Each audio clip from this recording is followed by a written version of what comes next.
पुराने समय में एक लौकिक उदाहरण, संबंध की महत्ता होती थी, व्यवहार की नहीं, शब्दों की नहीं। गुरु जी ने डांट दिया। गुरु लोग पहले ऐसी लीला करते थे, बिना कारण बिना कारण पिटाई, लेकिन शिष्य जाता नहीं था, पिटकर भी चरणों में प्रणाम करता और प्रसन्नता से रहता। कोई कहते पिटने को पड़े हो, देखो तुम्हें डांट दिया, डंडा लेकर मार दिया, तो वो क्या कहता? गुरुदेव है, गुरु जी है। इसका अर्थ है कुछ समय हम संबंध का विचार करते थे, व्यवहार का विचार नहीं करते थे उस समय। और आज सबसे बड़ी विडंबना यह है कि अगर पिता ने भी कुछ कह दिया तो इतना बुरा लगता है। दूसरा कोई समझाएगा कि अरे कह दिया, वो तुम्हारे पिता हैं, आखिर पिता हैं, कह दिया क्या हुआ, पिता है, उन्होंने जन्म दिया। तो कहते हैं क्या इसके लिए है पिता? हम नहीं मानते ऐसे पिता जो ऐसे बोले, हमने नहीं छोड़ दिया। ये दशा हमारी है। मुझे तो लगता है कि रामचरितमानस में तो राक्षस कुल तक में यह संस्कृति थी। रावण ने भरी सभा में विभीषण जी को लात मार दी, तो भी विभीषण जी ने यही कहा, कोई बात नहीं, तुम पितु सरिस भले ही नहीं मारा। बड़ा भाई पिता के समान होता है, आपने मार दिया, कोई बात नहीं, मुझे पिटाई का बुरा नहीं है, मैं संबंध की बात सोच रहा हूं। राम भजे हित होई तुम्हारा, यह मर्यादा थी। और मुझे लगता है कि रामायण का पूरा सार केवल एक बात पर है कि राम जी कैकेयी माता के आज्ञा से वन में चले गए। त्यक्त्वा सुदुस्त्यज सुरेप्सित राज्य लक्ष्मी धर्मिष्ठ आर्य वचसा यदगादरण्यम, श्रीमद् भागवत में उल्लेख है।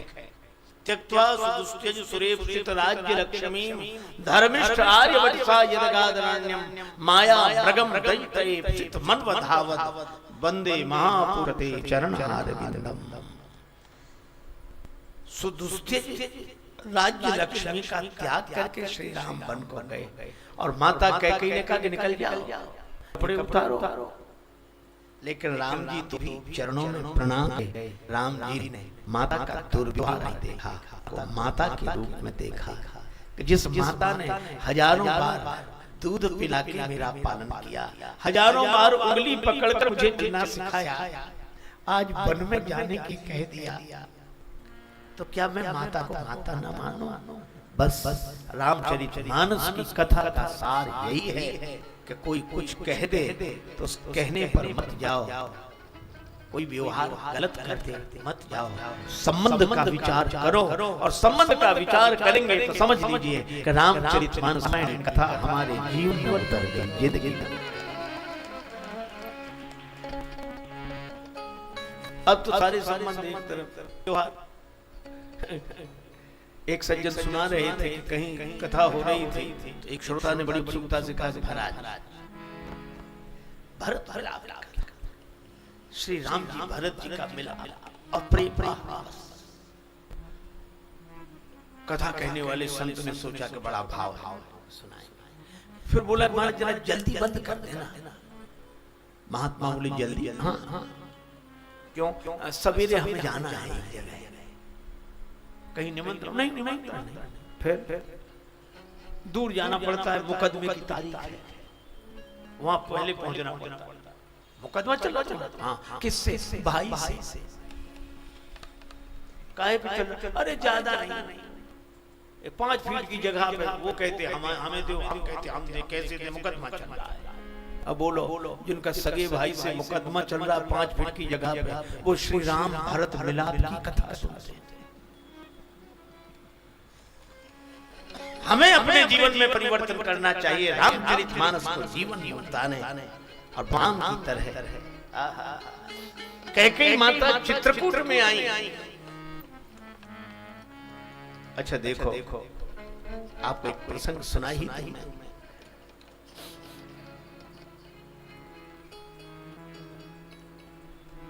माता कैकेयी ने राम जी को वन भेजा। कुछ संत कहते हैं कि राम जी की इच्छा से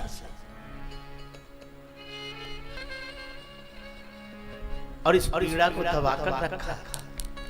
राम जी के बिना वे भी नहीं रह सकते, लेकिन राम जी रुचि है।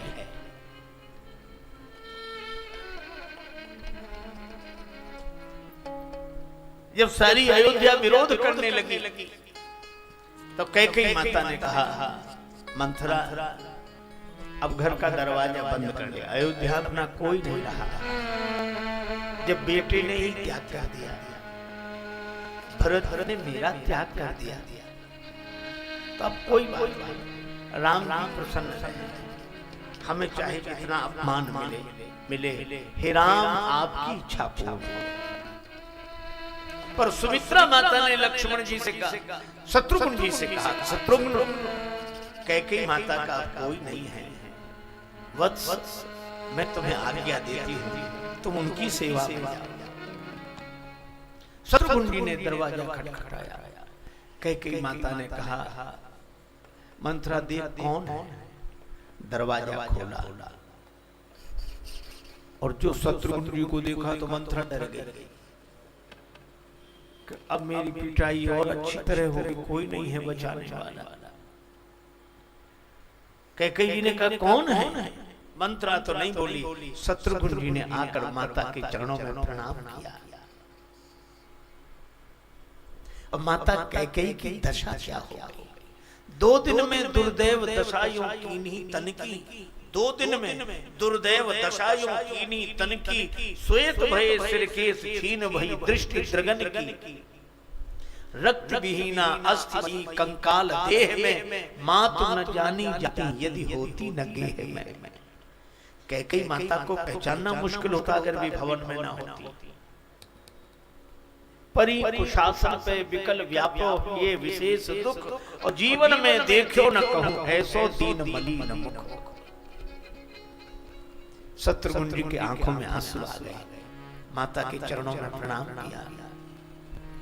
कैकेयी माता बोली, किसको प्रणाम कर रहे? प्रणम में न दिखे कोई कहीं। शत्रुघ्न किसको प्रणाम कर रहे हो? यहाँ प्रणाम करने वाला तो कोई नहीं दिख रहा। किसको प्रणाम कर रहे? प्रणम में न दिखे कोई कहीं है, कोई आवो मत, कोई मेरे पास ना हो, कोई आवो मत, कालिमा अभी इस मुख की धोई नहीं है। मेरे मुख की कालिमा धुली नहीं, कोई मेरे पास ना आओ। शत्रुघ्न जी ने कहा कि माता मैं आपकी सेवा में आया हूं। कैकेयी माता बोली, माता न कहो, मुझे माता न कहो। उन चारुचंद्र रघुवंशी राजकुमारों में मैं किसकी माता बनूं? सुकीर्ति किसी ने खोई नहीं है। श्री राम, श्री भरत, श्री लक्ष्मण, श्री शत्रुघ्न, इन चारों कुमारों में मैं किसकी माता बनने योग्य हूं? अचानक कैकेयी माता रोने लगी। एक ही था जो मुझको माता कहता था, जो मुझको माता कहता था, शिशुपन से जिसको सुत समझा, हतभागिनी दे वनवास उसे क्षण भर भी रोई नहीं। जो मुझे मां कहता था, जिसको पुत्र समझा, उसी को वन भेजते समय मैं रो भी नहीं सकी।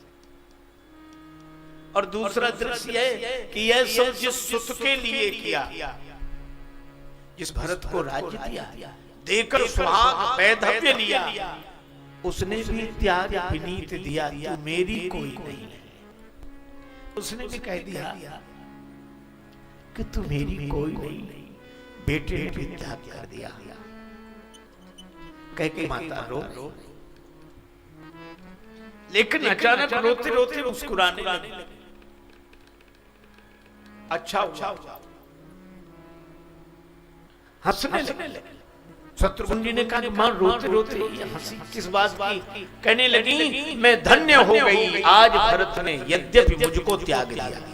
आज भरत जी ने मेरा त्याग किया, पर मैं धन्य हो गई। मैं धन्य हो गई आज भरत ने यद्यपि मुझको त्याग दिया।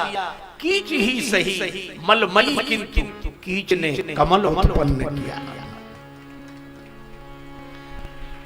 मैं भले ही कीचड़ हूं, लेकिन भरत ऐसे कमल का जन्म इसी कीचड़ से हुआ है। मेरी दुर्गंधि विनीत बहे, पर पुष्प मेरा सौरभमय है। रघुवंशी को जो उचित लाल का चरित वही गौरवमय है। लेकिन भैया भरत तो आपको मां नहीं कहते। भरत ने घोरतम पल में नसाए दियो, दीनों दिखाए विमल ज्ञान को उजेलो है। और तू मेरी नहीं कोई, विनीत वह भले ही, पर मैं हूं सब वह। वो मुझे मां न कहे, पर मैं तो उसे बेटा कहूं। अजब भाव की दृष्टि से देखो, इन सारे प्रसंगों के अर्थ बदल जाएंगे। भरत जी ने भी जो क्रोध किया वो खुद ऊपरी है, ये केवल क्रिया देखना। भरत जी को तो माता कैकेयी के मन को श्री रघुनाथ जी की ओर मोड़ना था। अगर क्रोध करते तो कैकेयी माता को चित्रकूट न ले जाते, ले गए। स्वयं सेवा करने नहीं जाते, बोलते भी नहीं है, लेकिन उनकी सेवा कराते हैं। भाई सौंप मातु सेवकाई। और जब कैकेयी माता चित्रकूट में आई तो राम सुमित्रा जी को प्रणाम करते हैं, कौशल्या माता को प्रणाम करते हैं, लेकिन सबसे पहले प्रथम राम भेटी कैकेयी,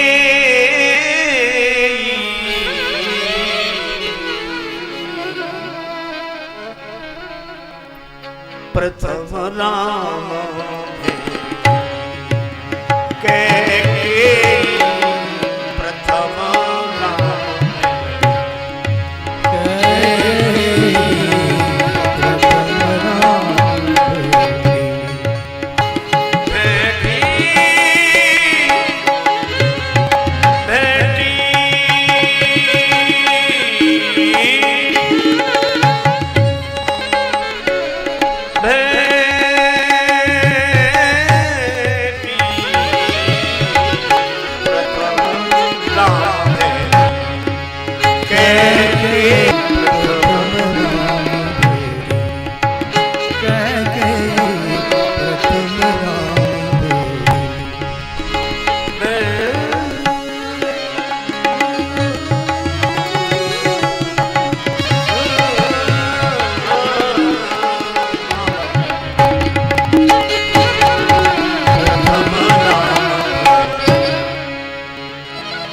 भगवान राम ने माता कैकेयी को हृदय से लगाया।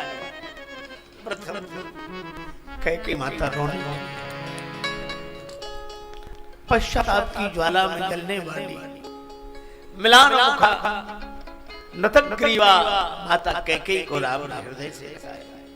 राम, मेरा यह दुर्व्यवहार तुम्हारे प्रति तुम हृदय से लगाए। राम जी ने कहा कि माता मैं आपके हृदय से लग गया। क्यों? क्योंकि मेरा हृदय और आपका हृदय एक है। कैकेयी जी ने कहा सो कैसे? तुम्हारा मेरा हृदय एक कैसे है? क्यों? जब मुझे अयोध्या में युवराज पद पर बिठाया जा रहा था तो मुझे भी लगा गलत हो रहा है। विमल वंश यह अनुचित एक, बंधु बिहाई बड़े ही अभिषेक, बंधु बिहाई बड़े ही अभिषेक। छोटे भाई को छोड़कर बड़े भाई को राज्य दिया जा रहा है, गलत हो रहा है। राम जी कहते मेरे हृदय में आया कि गलत हो रहा है, और माता आपके मन में भी आया कि ये गलत हो रहा है।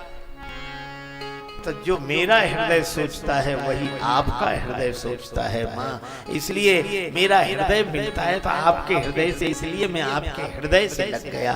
ये राम जी हैं, ये राम जी की कथा है।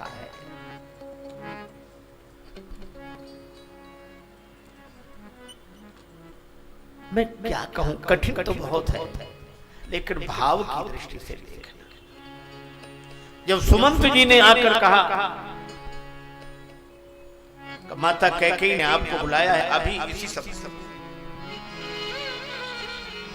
राम को भांति सचिव संग जाहि, राम को भांति सचिव संग जाहि, राम को भांति सचिव संग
माता कैकेयी को प्रणाम किया।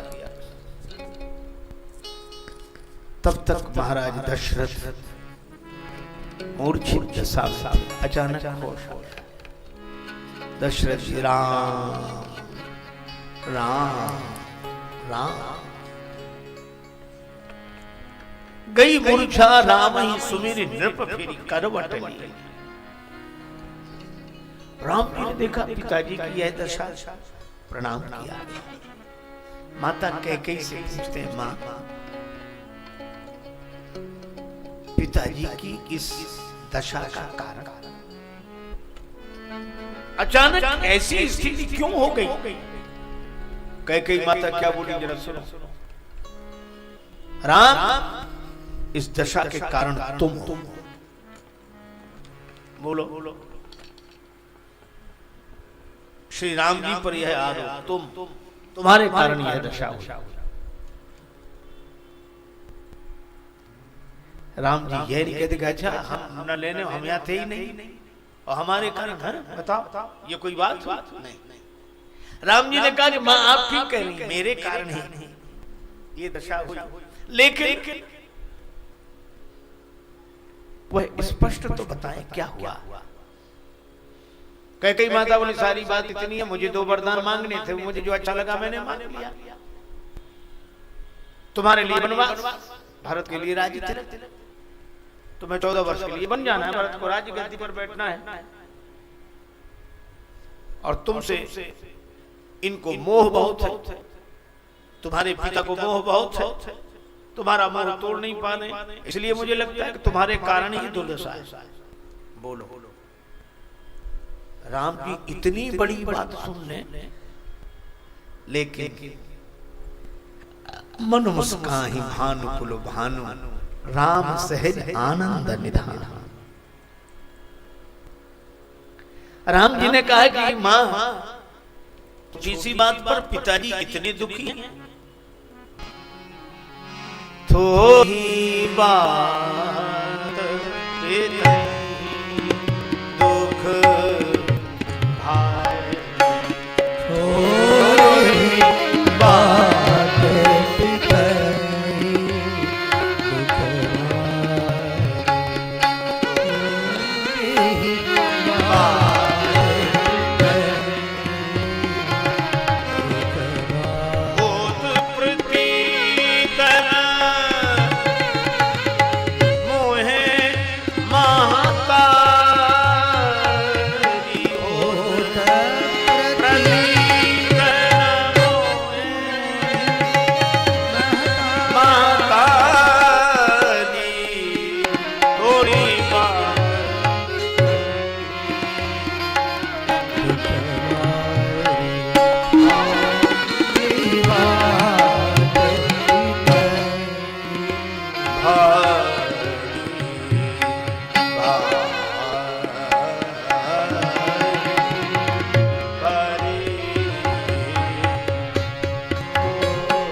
कहते हैं कि थोड़ी सी बात पर पिताजी इतने दुखी। आप विचार करो, ये छोटी बात है?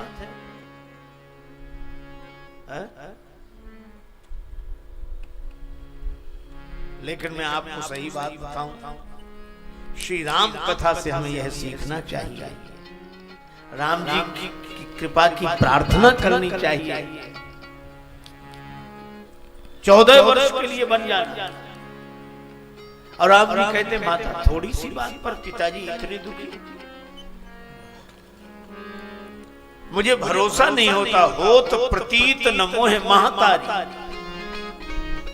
कैकेयी माता बोली तो क्या बात है, मैंने कुछ कर दिया, मुझसे कहना चाहते हो? नहीं नहीं माता, आप नहीं करेंगे, लेकिन राव धीर गुण उदधि अगाधु भा मोहिते कछु बड़ अपराध। महाराज दशरथ बड़े गंभीर हैं, पिताजी बड़े गंभीर हैं, मुझसे कोई बहुत बड़ा अपराध हो गया है, वो बोलेंगे नहीं। अपराध हो गया है इसलिए वो कहेंगे नहीं, और माँ आप मुझसे सबसे ज्यादा प्रेम करती हो इसलिए आप बताओगी नहीं। पर मुझसे कोई अपराध हुआ है, माँ मुझे बताओ, माँ मुझे बताओ। बोलो कैकेयी माता क्या जवाब देती? आप आश्चर्य करोगे कि कैकेयी माता का मन भी बदल गया, और एक क्षण के लिए उन्हें कहा, राम वत्स तुमसे अपराध जोग नहीं ताता। ये कैकेयी माता कह रही है, तुम अपराध, तुम्हारा कोई अपराध, तुमसे तो कभी अपराध हो ही नहीं सकता, तुम अपराध जोग नहीं ताता। हे माता, अगर मुझसे अपराध नहीं हुआ तो मुझे वन क्यों भेजा जा रहा है? अपराध नहीं हुआ तो क्यों भेजा जा रहा है? कैकेयी माता ने कहा, वत्स तुम्हें वन तो भेज रहे हैं पर अपराधी की तरह नहीं। मैंने महाराज दशरथ से कहा कि श्री राम अपराधी की तरह नहीं बन जाएंगे, तापस वेश विशेष उदासी। राम जी साधु वेश में बन को जाएंगे। अपराधी को देश से निकाल दिया जाता है, पर साधु तो देश छोड़कर निकल जाता है। तुम अपराध के लायक नहीं हो।